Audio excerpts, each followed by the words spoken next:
mabuksan ito ang ipinahayag ni Jesus sa taong bingi at pipig. Ephata, mabuksan. Bahagi o na napakahalaga ng pagkilos sa atin na tayo ay maging bukas. Hindi lamang po yung ating kaisipan, kundi ganun din ang ating puso sa paanyaya na kung minsan ay ginapos ng kasalanan. Nakita rin natin sa unang pagbasa yung kung bakit nagkasala si Eva at si Adan. Sila ay bahagi yun. Naniwala sila sa tinatawag natin kalahating katotohanan, half-truths.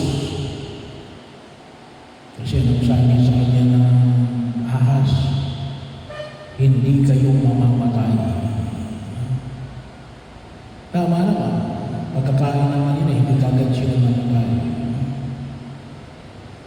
Pero sabi nga, mula noon, ang tao ay dumanas na ng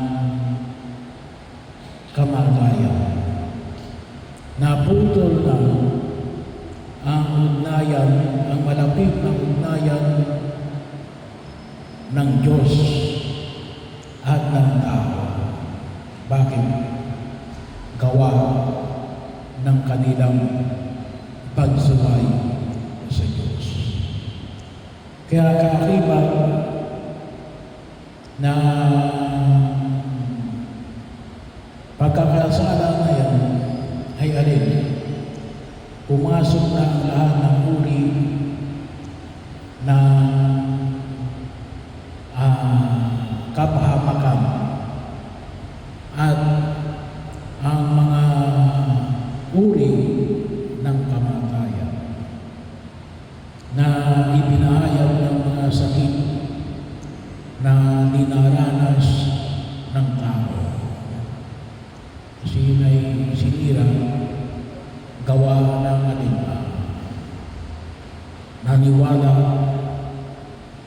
si Eva at si Adan na hindi daranas ng kamatayan. Kaya bahagi yun, pinakailangan sa maging maliwanag sa atin. Pinakailangan namin maunawaan na lahat ng pagkilos at kasama na rin dyan, yung pandiling lang na demonyo.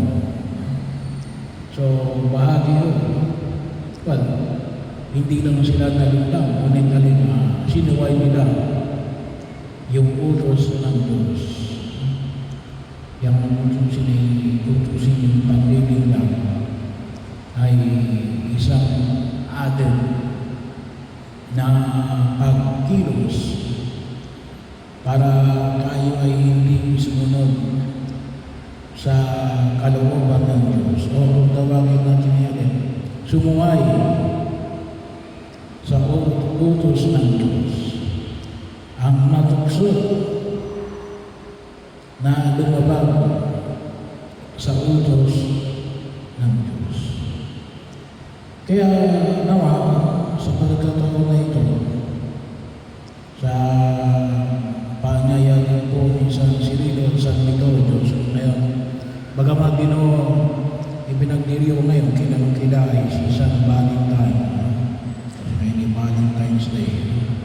Pero ang ipinagdiriwang natin na bilang isang simbahan sa San Cirilo at San Metodio, magkapatid na tumugon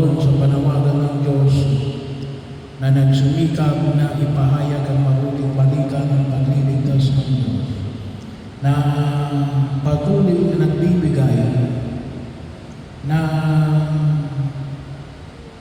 kaliwanagan at gabay upang lalong lumalim yung ating pananalig sa Diyos.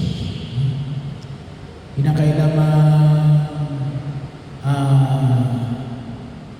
maging bukas tayo sa pagkilos ng Espiritu Santo upang gabayan tayo sa ating pagtugon na nawa makasunod tayo sa kalooban ng Diyos. Hindi para magkasala. Sabi nga ngayon ay araw ng mga puso, ay marami ring scammer. Hindi lang pera ini-scam, pati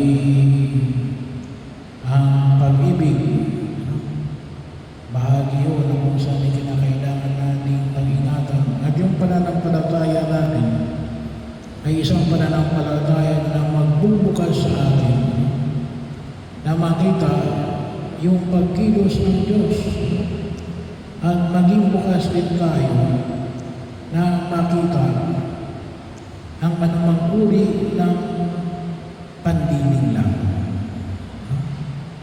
Bahagi yun kasi yan ang isa sa mga galing ng demonyo. Ang tayo ay linlangin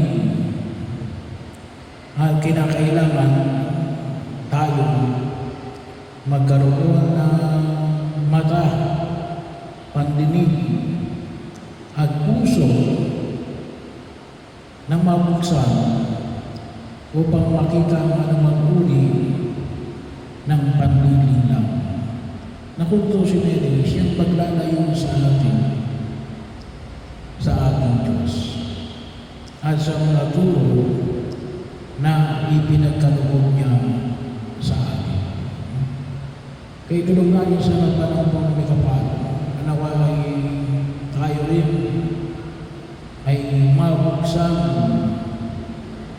ang ating pagkilos upang higing tayo